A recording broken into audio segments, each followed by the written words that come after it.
Yeah.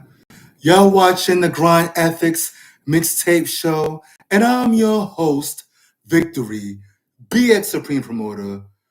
Basically, nah, me, nah, I'm Shane. Basically,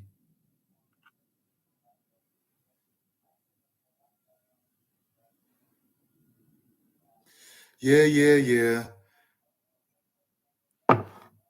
No doubt. Thank y'all for watching a new episode of Grind Ethics. Nah, me, nah, I'm Shane. Yo, anybody that like this episode, Grind Ethics, I'll be very grateful if anybody you like, share, drop a comment if you like the episode. And definitely if you like this episode, y'all be very grateful if anyone could drop a friendly donation, nothing crazy, no stress. I'm still going to put together this Live Your Life tour. The first step is the first trip is Atlanta, Georgia. So I'm gonna head to Atlanta, Georgia soon. I'm saving up some money to head out there.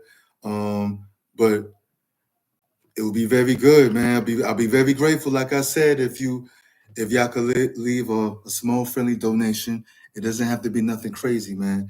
And anybody, if you're a business, especially if you're an internet-based business and you want to sponsor the Live Your Life tour, hey, I'm looking for sponsors to put down on this tour. You know what I'm saying? Of course, I'm gonna advertise your business on every episode of the Live Your Life tour.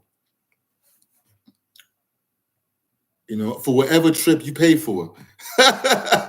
For whatever trip you pay for, I'm definitely gonna advertise you, you know what I'm saying, on the show. Let's say if I go to Atlanta, you know, if you want to put down for the Atlanta trip, that'd be great. You know, I'll advertise you, I'll advertise you for that. And also I'll spend a month promoting your stories, no, promoting your business in my Instagram and Facebook stories because I'm getting love. I'm getting more love in there. You know, so you look at my Instagram stories, the Instagram page, the front page, whatever, the feed, the news feed, whatever you want to call it, is whack. It's whack. I'm shadow banned by Instagram. You know, I'm not mad no more, but I am shadow banned by Instagram. So whatever I post, I'm getting one, two, three, four, five. You know, likes and stuff like that, and no comments because I'm shadow banned because I've been promoting for too long without buying social media ads from Instagram. So it's whatever. But I'm getting love from my Instagram stories and my Facebook stories because Instagram stories is connected to Facebook stories. So you'll definitely get promoted on Instagram, my Instagram and Facebook stories for a month, even after the um the Atlanta episodes, because I'm gonna do a few Atlanta episodes, and then I'm gonna go to LA. I'm gonna go to Florida. I'm gonna go to different places down south. You know what I mean? I was even thinking about going to Denver. I was flirting with the idea of going to Denver. Fuck it, why not go to Denver? You know. But yeah, it's the Live Your Life tour. You know what I mean? So holla at me. Yeah, I want to talk about here on this episode. I want to talk about the the legendary rooftop in Harlem, New York. Yes. There's some shows or channels that's talking about the rooftop, but I'm gonna talk about the rooftop to y'all for those who don't know. Some of y'all probably heard about the rooftop, but haven't really, don't got too much details about it or whatever. First of all, a lot of y'all familiar with Paid in Full, right? Some of y'all watched it, some of y'all didn't. But whoever saw Paid in Full, remember in the beginning of the Paid in Full movie when all the drug dealers was hanging out in front of the Willie Burger restaurant. Those were the that scene in Paid in Full depicted the real life people All those people that you saw in the beginning of the Paid in Full movie, all those characters and all those extras in the movie was basically playing or depicting real life people that actually lived. I mean, that actually partied at the legendary rooftop. And the reason why they was in front of the Willie Burger spot is because that's what people did. After people party at the rooftop, they go straight to Willie Burger and eat the famous Willie Burger. And fun fact, Willie Burger, by the name of Willie Burlington, I'm sorry if I'm mispronouncing his name, Willie Burlington, aka Willie Burger, actually was part owner of the legendary rooftop, along with Gusto, Mr. Gusto. Who was, I guess a street pharmacist. I mean, a street pharmacist or whatever you want to call it. I mean, I'm not snitching because he talks about it on the Big Face Gary show. Big shouts to Big Face Gary, but he talks about it. And Gusto was one of those what you consider a big time drug dealer that the popular culture don't really talk about, right? Don't really talk about. I mean, when you talk about legendary drug dealers, people talk about Alpo, Rich Porter, AZ. They talk about LA. They talk about, you know what I'm saying, Fritz, people like that. But they don't talk about Gusto. So even Big Face Gary, who's from Harlem, he didn't know about Gusto when he was interviewing, what's his name? When he was interviewing Brucey B.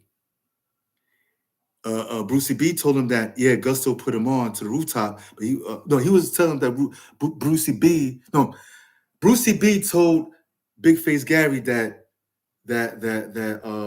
Gusto was part owner of the rooftop, and Big Face Gary replied by saying, "Oh, I don't know who Gusto is." You know what I'm saying? But later on, months later, maybe a year later or 2 years later, Big Face Gary actually interviewed Gusto from the rooftop. So, so yeah, big shout out to Big Face Gary, man. Some of the information that I'm gonna tell you is coming from the Big Face Gary show. So big face to Big Face. Big shout outs to Big Face Gary, man. Check out his show. If you want to see the interview of him talking to Gusto, who is a part owner of the rooftop, the link is down below. Also, some of this information is coming from Supreme from the rap show. The real rap show, actually. The real rap show. He talks about the rooftop as well. So you can check out, the link down below. Big shout out to Supreme from the real hip hop. Yeah, I'm thinking, is Supreme the guy that actually produced the documentary series called Mob Ties? Because he kind of sound like him. I don't know. Maybe that's him. I don't know. Mob Ties. I used to hate it the way he said it, but later on, I started getting used to that shit and started saying it myself. Mob Ties. Yo, big shout out to Mob Ties. Where are we from? I don't know. I think Mob Ties is Supreme from the real rap show. I'm not sure. But anyway. But yeah, man. The rooftops actually started in Harlem, New York in the mid 70s, where pimping was big in the mid 70s. And of course, a lot of people were selling drugs, right? So this was a place where a lot of pimps and the drug dealers went to and chill. Also, it was a place for the kids. They had a rolling skate rink in the first floor of the rooftop. So I think they're separated. I'm not sure. I think they separated the skating rink events from the rooftop events because a lot of these people were drug dealers and pimps. You know what I'm saying? Sniffing coke, doing all types of shit. So it's like, you know. But later on, the dude, I don't know who the dude is who originally owned the rooftop, but he was having financial problems with the rooftop. Uh, it was the rent or the bills was basically backed up. So I guess he didn't have the money to maintain the rooftop. So he sold the rooftop to Gusto, and also Willie Burger, Mr. Willie Burlington of Willie Burger. So they was doing their thing, you know. They had to set it up. Willie Burger and Gusto they had to set it up. Like after, like when people party at the rooftop, right after the rooftop, where they go, Willie Burger. So the rooftop, being that the rooftop helped. I mean, being that the rooftop was partially owned by Willie Burger, it helped Willie Burger out a lot because it was right. The Willie Burger was right next to the rooftop. So whenever people was hungry, partying and all that from the rooftop, they go straight to Willie Burger and eat some burgers and fries. So a lot of people was there, not just people from Harlem, but people from all five boroughs, people from the outskirts of New York, like Yonkers, Long Island. I wouldn't be surprised Mount Vernon was there. I wouldn't be surprised that niggas from Rockland County, White Plains was there too. Probably, you know what I mean? People from other places from upstate like Buffalo, Syracuse, Jersey was in there. Jersey was definitely in the house. Philly was probably in the house. You know, maybe even Cali niggas. You know, or maybe Miami niggas visiting family members or friends, or want to go visit New York because they can afford to live in New York. Because you know, drug dealers that sell drugs in their local city or state could afford to come to New York and could afford to, come to New York or whatever. So a person from, let's say, I don't know, let's say a drug dealer from, let's say, Oklahoma, be like, yo, where is the hottest place to go in here in New York? Somebody might say, hey, go to the rooftop in Harlem. You know? So, so we don't really know how many people from different cities. It could be possible that different people from all 50 states of America arrived in Willie Burger, including Canada, because Canada is another country, but it's right next to us. So not too far from, fun fact, Canada is not too far from New York, maybe 8 to 10 hours away, but it borderlines Buffalo and Niagara Falls and shit like that. In places like that, I'm sorry.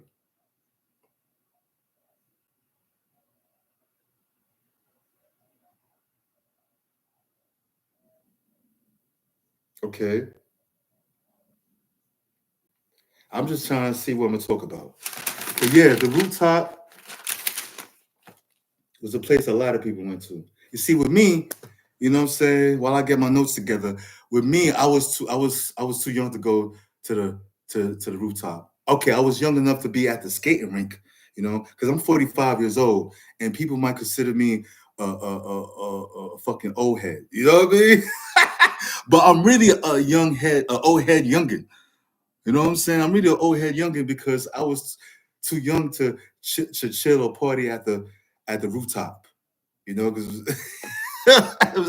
you have to be 18 or over, I think, or 21 or over. I'm not sure, but I wasn't young enough. I mean, old enough to party at the rooftop. And when it came to the skating rink, yes. But when I was a kid, I didn't hear about the skating rink below the roof. I didn't hear about the skating rink in Harlem. When it came to skating and shit like that, we was niggas, because I'm from the Bronx. Us niggas in the Bronx, we was stuck on skating ring. Skate key, yeah. We were going to skate key when I was a kid. You know what I'm saying? That was I forgot where in the Bronx that was at initially, but it moved somewhere else in the Bronx. Matter of fact, I'm gonna do a whole I'm gonna do a different episode talking about the skate key because that's where I kind of grew up at. Is skate key. You know what I'm saying? I remember as a kid, you know what I'm saying, going to the skate key, man. But yeah, that's just memories. Oh man, the skate key. But yeah, yeah.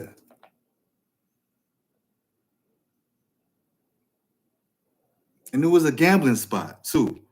The rooftop was a gambling spot, but Gusto, he said that he got rid of the gambling spot in the lounge to actually build a music studio for Teddy Riley.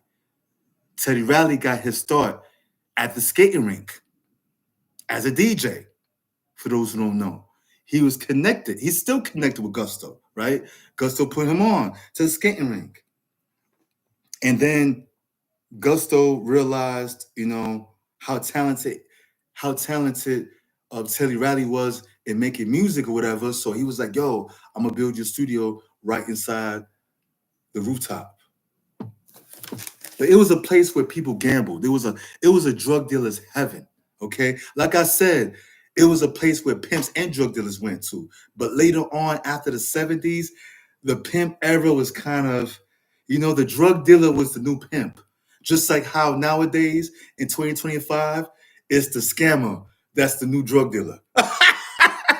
The scammer is the new drug dealer. Just like how the drug dealer was like the new pimp. Because a lot of people wanted to make money like the pimps. Back in the '70s, a lot of people wanted to make money like a pimp and dress like a pimp and talk like a pimp. But later on, the pimp vibration, the pimp vibe, or the pimp era was starting to die. Of course, people still pimping to this day, but the pimp wasn't popular no more in the streets. Now it was about the drug dealer. You know what I'm saying? Now everybody wanted to be the drug dealer. Now in the '80s, the rooftop was a place where mad drug dealers, especially in Harlem, small time and big time Harlem drug dealers was actually partying at the rooftop.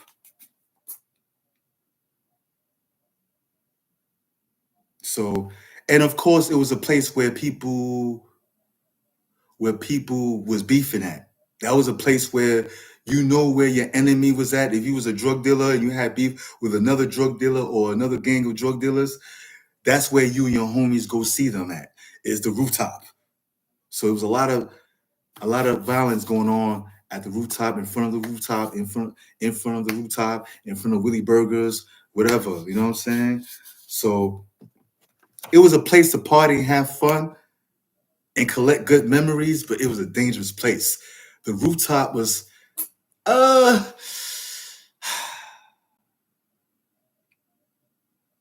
I gotta let people who are a little bit older than me, who are like maybe 10 years older than me, talk about the rooftop or who was there.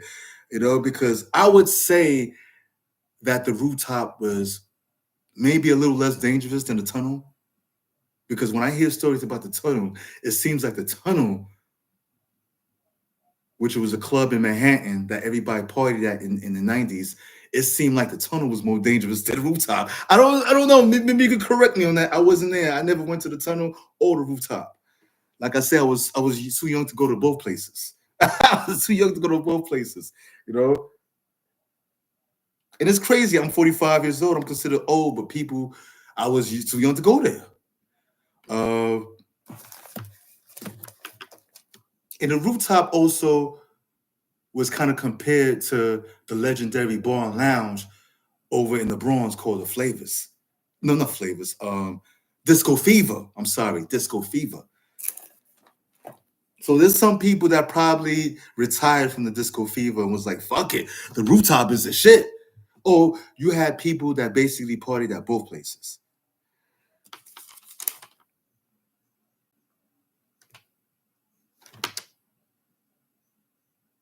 Now you had different DJs, well-known DJs that perform at at um at the rooftop. First, it was first thing first, DJ Starchild. He performed there. Rest in peace. He performed at the rooftop. Also, Brucey B became very big at the rooftop. became very big at the rooftop. And Kid Capri, when he was getting his start as a DJ, he was definitely at the rooftop. You know, because Kid Capri would be at Willie Burger or maybe in front of the rooftop or in that area where all the drug dealers was at selling mixtapes. Was Ron G at the rooftop? I think Ron G was at the rooftop because Ron G didn't live too far from the rooftop. He was from Harlem. He lived at the used to live in the Polo Grounds over 155th Street. You know, so I think he was at the rooftop. Can anybody tell me, was Ron G at the rooftop? Especially if you was there and if he actually was there performing, let me know. Was DJ Ron G at the rooftop? I think he was. I think. I just don't want to say he was and he wasn't. Maybe he was because he is that age. Ron G is older than me. I don't know how old, but Ron G is in his 50s.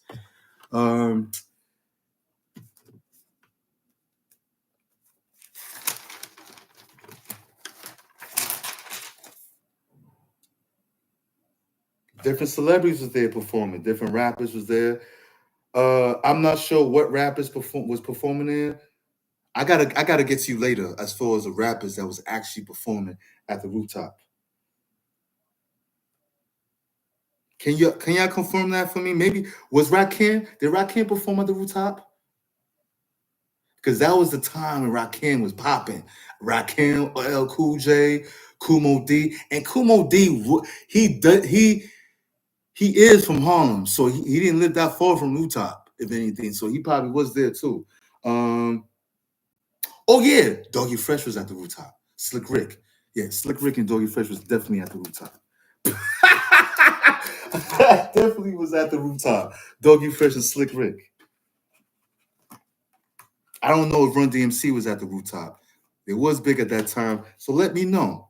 Let me know what rappers was actually, what well-known rappers was actually performing at the rooftop, and what rappers actually got their start performing at the rooftop. I mean, got their big break on the strength of performing at the top or rooftop. So let me know. What else? I'm just digging through my notes.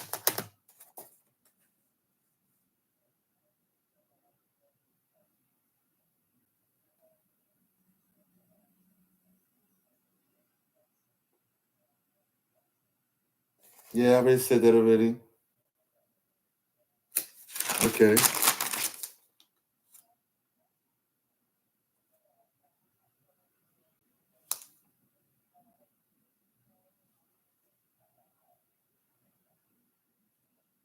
Okay. I damn near told you everything.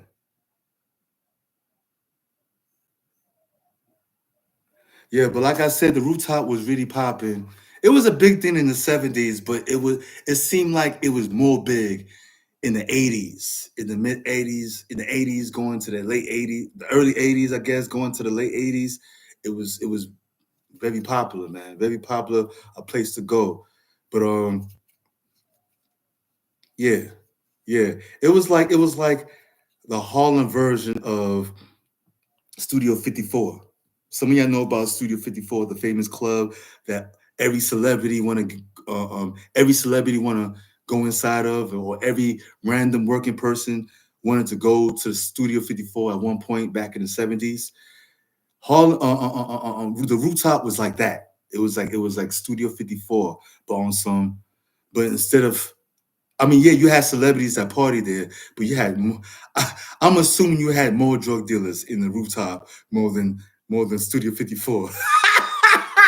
Of course, the Studio 54 had its own share of drug dealers, but I bet you the rooftop had more drug dealers. They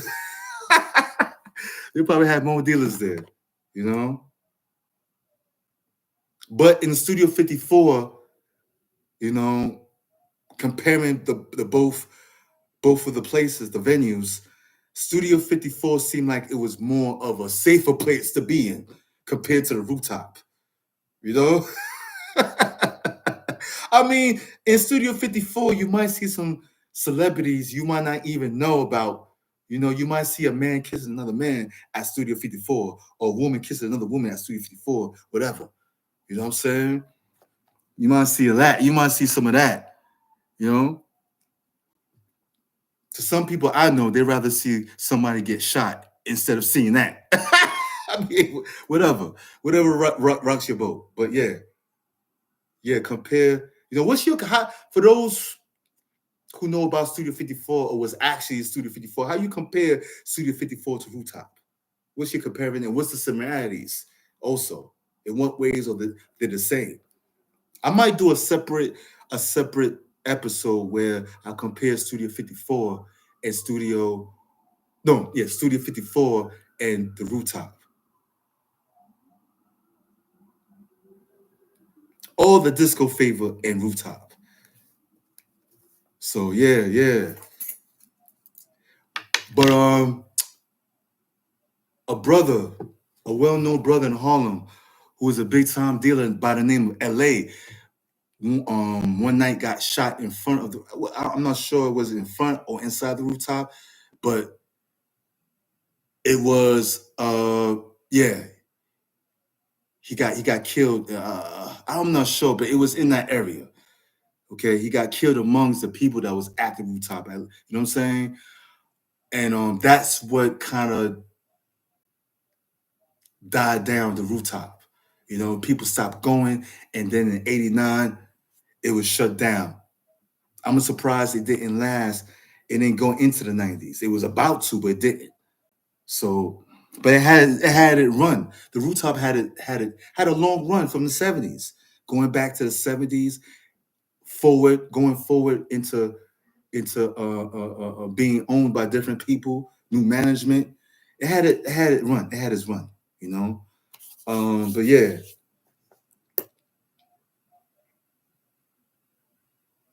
so a lot of people talk about the Rooftop to this day. Even in different rap songs, you could hear rappers reference the Rooftop.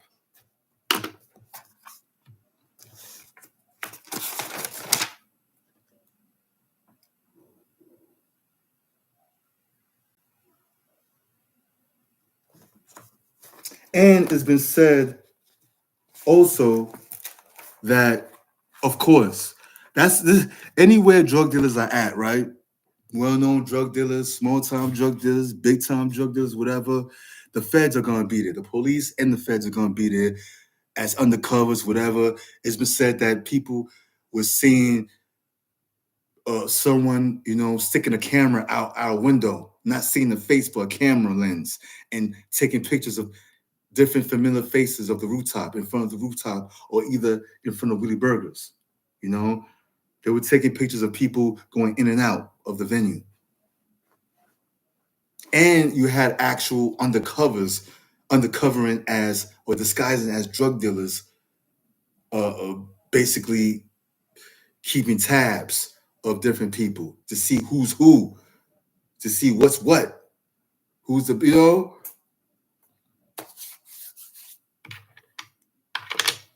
So yeah, but eventually that place got closed down. It was too hot. It was too hot. It was too hot of a place. It was too hot of a place, man. Can you imagine the Rooftop being open from the '70s to 2025? I think it would be more dangerous if you know what I mean. I think it would be more dangerous. And for those who partied at the Rooftop and the Tunnel, because the Tunnel was popping in the '90s, right? What place you think was more dangerous? Was it the Rooftop or the Tunnel? Let me know. Anyway, I'm out, y'all. Thank y'all for listening to the story of the Rooftop. Anybody that liked this episode of Grind Ethics, I'll be very grateful if anyone could like, share, ring the bell. Also ring the bell, subscribe, and drop a comment, share, whatever. Definitely, hey, I'll be very grateful if anyone could drop a donation for this Live Your Life tour, which is dedicated to the Grind Ethics Mixtape Show or presented by the Grind Ethics Mixtape Show. Holla at me, all right? And I'm out. And remember, peoples, tell a friend to tell a friend that is all about the motherfucking grind, basically.